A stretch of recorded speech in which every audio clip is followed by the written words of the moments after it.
Welcome to channel Tasur, channel yang menyebarluaskan sains, teknologi, engineering, art, and math. Yang belum, you subscribe dan tekan tombol lonceng ya. Now, let's get started.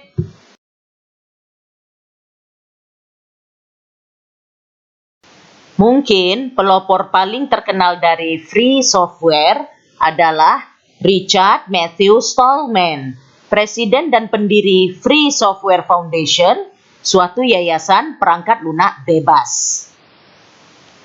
Richard Stallman telah berargumen dengan sangat tegas bahwa semua software harus bebas. Software harus berada dalam domain publik, tersedia secara bebas bagi siapa saja yang ingin menggunakannya, memodifikasinya, atau menyesuaikannya. Stallman mengklaim bahwa kepemilikan program software bersifat obstruktif dan kontraproduktif. Dia menganggap biaya lisensi software sebagai disinsentif besar dalam penggunaan program, karena mengecualikan banyak pengguna yang layak untuk menikmati banyak program populer. Kepemilikan juga mengganggu evolusi dan peningkatan bertahap produk software. Loh, kok bisa? Begini, menurut Stallman, pengembangan software harus menjadi proses evolusi, di mana ada orang mengambil program dan menulis ulang bagian-bagian untuk satu fitur baru, dan kemudian orang lain menulis ulang bagian-bagian untuk menambahkan fitur lain. Jadi, pengembangan software bekerja paling baik ketika pemrogram mengumpulkan pengetahuan dan keterampilan mereka untuk membuat software dengan kualitas lebih baik. Nah, kepemilikan mencegah evolusi semacam ini dengan memaksa kebutuhan untuk memulai dari awal ketika mengembangkan sebuah program. Bayangkan, jika informasi didistribusikan secara terbuka, maka pengembang tidak perlu merancang dari awal sesuatu yang sudah ada di tempat lain. Jadi, salah satu kesimpulan Stallman adalah karena obstruktif dan kontraproduktif, program software yang non-free atau proprietary harus dihapuskan. Free software atau perangkat lunak bebas berarti perangkat lunak yang menghormati kebebasan dan komunitas pengguna. Secara kasar, ini berarti bahwa pengguna memiliki kebebasan untuk menjalankan, menyalin, mendistribusikan, mempelajari, mengubah, dan meningkatkan perangkat lunak.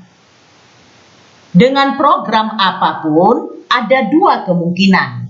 Apakah pengguna yang mengontrol program atau program yang mengontrol pengguna? Ketika pengguna mengontrol program, itulah free software. Jadi, free software adalah masalah kebebasan.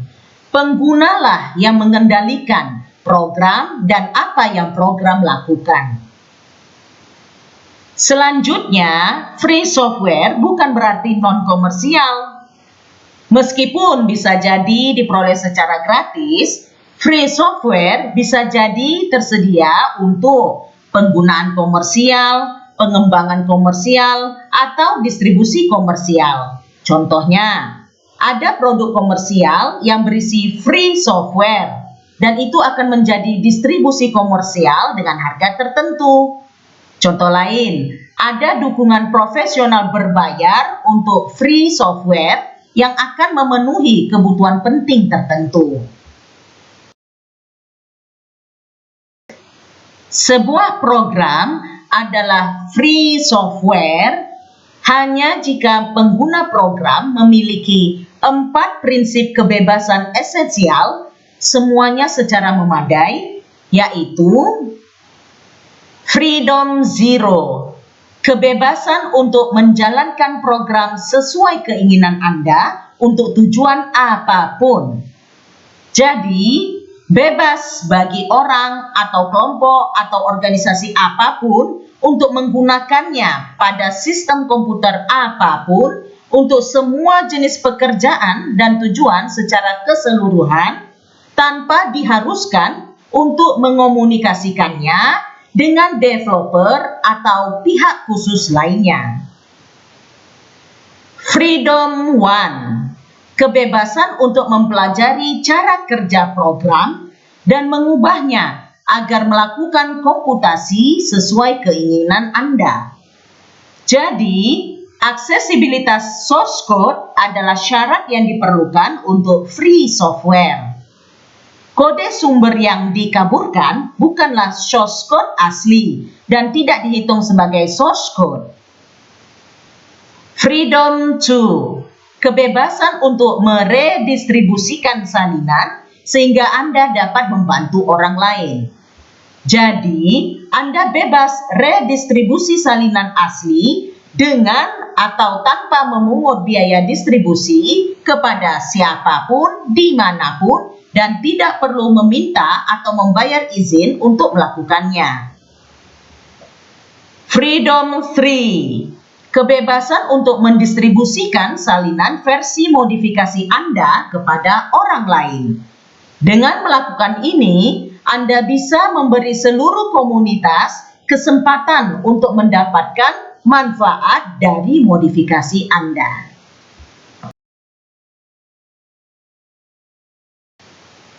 Adapun open source atau sumber terbuka digunakan untuk mendeskripsikan perangkat lunak yang source code aslinya tersedia untuk siapa saja. Istilah free software dan open source software sebenarnya mewakili rentang program yang hampir sama.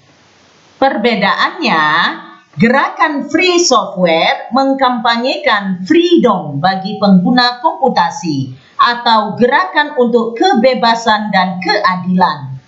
Free software digambarkan sebagai bagian integral dari masyarakat bebas dan keberadaan manusia yang bebas.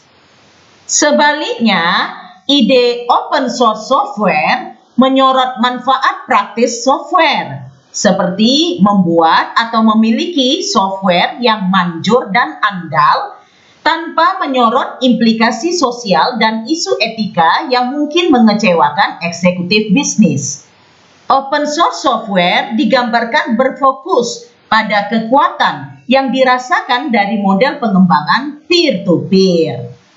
Jadi, open source software itu metodologi pengembangan, sedangkan free software itu gerakan sosial.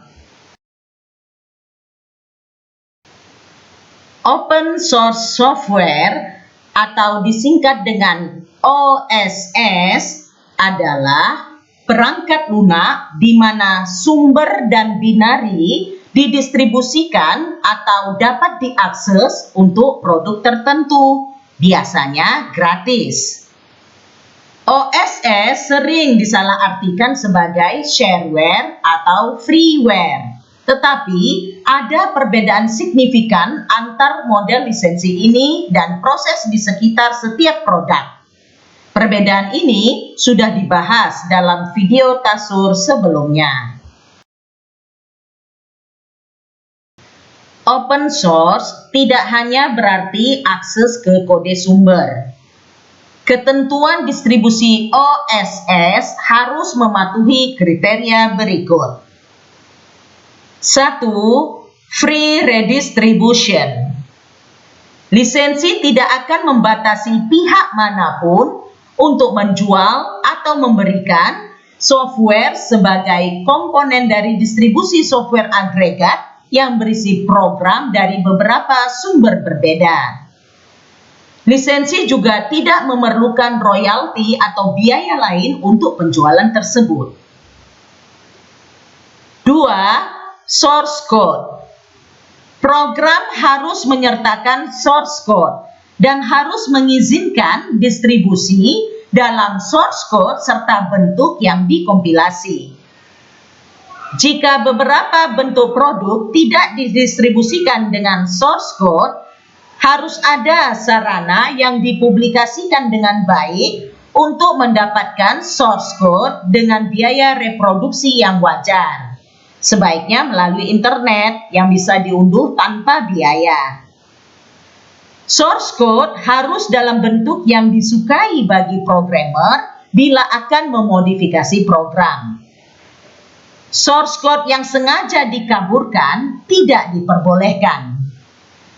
Bentuk perantara seperti output dari preprosesor atau translator juga tidak diperbolehkan. 3. Derived works. Lisensi harus mengizinkan modifikasi dan karya turunan, dan harus mengizinkannya untuk didistribusikan di bawah persyaratan yang sama dengan lisensi software asli. 4. Integrity of the author's source code. Lisensi dapat membatasi pendistribusian source code dalam bentuk yang dimodifikasi hanya jika lisensi mengizinkan distribusi patch files dengan source code untuk tujuan memodifikasi program pada waktu pembuatan. Lisensi harus secara eksplisit mengizinkan distribusi software yang dibuat dari source code yang dimodifikasi.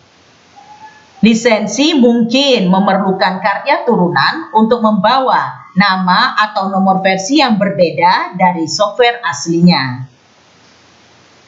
5. No discrimination against persons or groups. Lisensi tidak boleh mendiskriminasi seseorang atau sekelompok orang. 6. No discrimination against fields of endeavor. Lisensi tidak boleh membatasi siapapun untuk menggunakan program dalam bidang usaha tertentu. Misalnya, tidak boleh membatasi program untuk digunakan dalam bisnis atau digunakan untuk penelitian genetik. 7. Distribution of license. Hak-hak yang melekat pada program harus berlaku untuk semua orang yang kepadanya program tersebut diredistribusikan, tanpa perlu pelaksanaan lisensi tambahan oleh pihak-pihak tersebut. 8. License must not be specific to a product. Hak yang melekat pada program tidak boleh bergantung pada program yang menjadi bagian dari distribusi perangkat lunak tertentu. Jika program diekstraksi dari distribusi itu dan digunakan atau didistribusikan dalam persyaratan lisensi program, semua pihak yang menerima redistribusi program harus memiliki hak yang sama seperti yang diberikan sehubungan dengan distribusi software asli. 9. License must not restrict other software. Lisensi tidak boleh membatasi software lain yang didistribusikan bersama dengan software berlisensi. Misalnya, lisensi tidak boleh memaksa bahwa semua program lain yang didistribusikan pada media yang sama harus merupakan OSS. Dan 10. License must be technology neutral. Tidak ada ketentuan lisensi yang dapat didasarkan pada teknologi individu atau gaya interface apapun.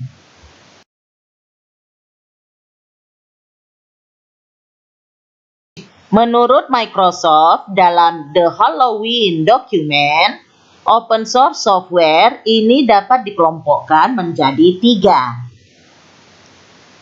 1. BSD style.